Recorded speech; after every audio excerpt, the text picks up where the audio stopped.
తెల్లార్లు దోస్తులతో తిరిగే బ్రోస్ కి ఫ్యామిలీతో నైట్ అవుట్స్ వెళ్లే మచాలకి ఒక మంచి విలేజ్ వైఫ్ తో స్పాట్ చెప్తా. వీడియో లాస్ట్ వరకు చూడండి. హలో నమస్తే ఆదాబ్ వీధి బ్రోస్. విజయవాడ టు హైదరాబాద్ హైవేలో దాబాలుంటాయని మన అందరికీ తెలుసు.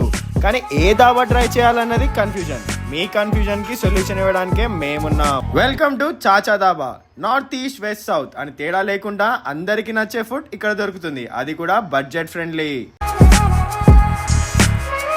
దాబా అనగానే మనకు గుర్తొచ్చేది నాన్ వెజ్ స్పెషల్స్, కానీ వీళ్ళ దగ్గర వెజ్ స్పెషల్స్ టాప్ నాచ్ అనుకో బ్రో. ఇక్కడ మేము ట్రై చేసినవి Punjabi chicken and dal tadka with butter naan and tandoori roti. ఇక్కడ దొరికే దాల్ తడకా టేస్ట్ ఇంకా ఏ దాబాలో దొరకదు అనుకో బ్రో. ఎన్ని నాన్ వెజ్ ఐటమ్స్ ఉన్నా వెజ్ ఎత్తుకునే మీ ఫ్రెండ్ ని ట్యాగ్ చేయండి. ఎప్పటి నుంచో దాబా ఫుడ్ ట్రై చేయాలనుకుంటున్న మీ ఫ్రెండ్స్ కి ఈ వీడియోని షేర్ చేయండి. చలో మరి వీడియో నచ్చితే ఒక like, share and subscribe to వీధి బ్రోస్.